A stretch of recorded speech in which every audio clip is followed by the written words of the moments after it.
So I hope you enjoyed that last video sequence on the poor moon of Io.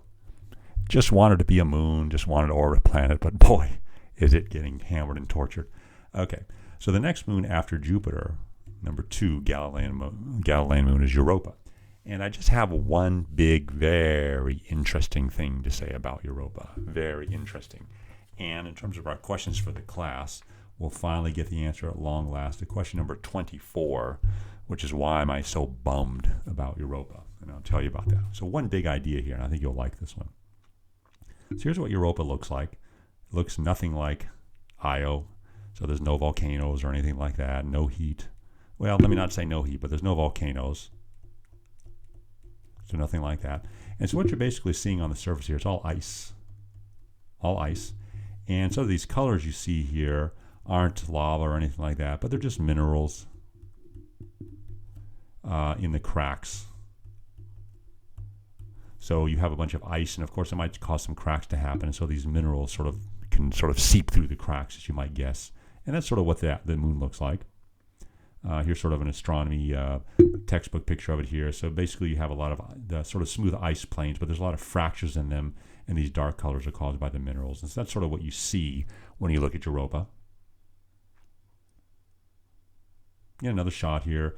You have a lot of smooth ice, but then there's a lot of these ridges and folds and things caused by the rupturing ice. So just whatever scene you might think of a big ice field. I'm sure these things exist on Earth as well. Big ice field with ruptures and ripples and things like that coming through.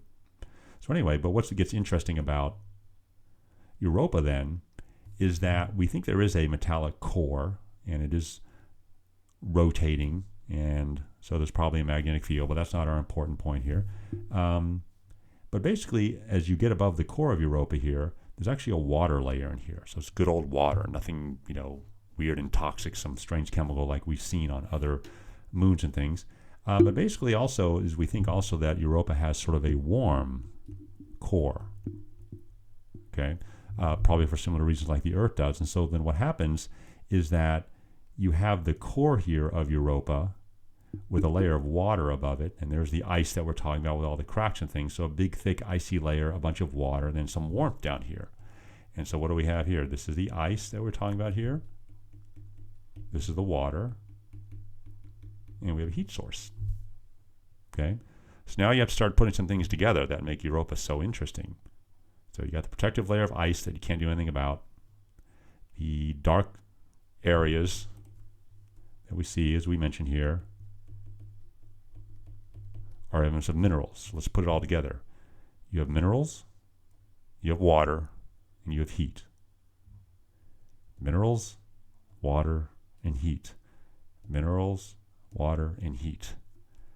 Well, what do you get when you have minerals, water, and heat?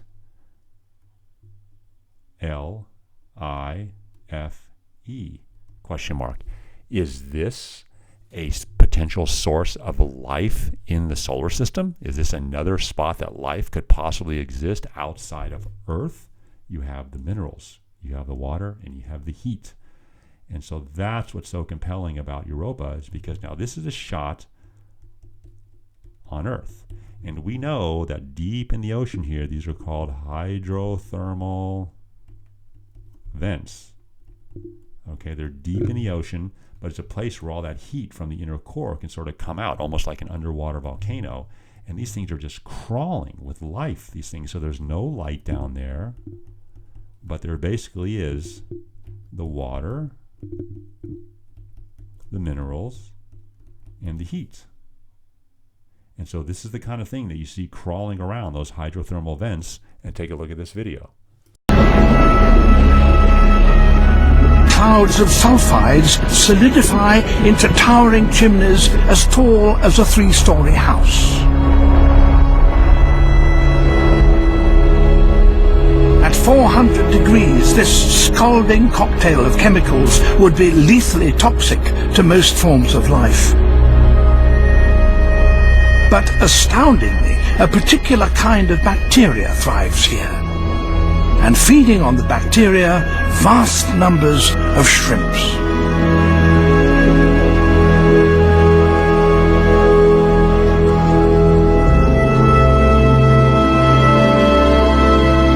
So, beyond the farthest reach of the sun's power, a rich independent community exists that draws all its energy directly from the Earth's molten core.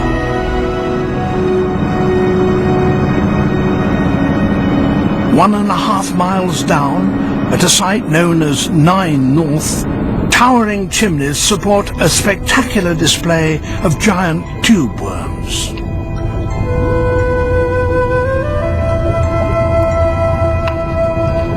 These vents give off so much energy that some of the worms reach 3 meters in length. They're the fastest growing marine invertebrates known.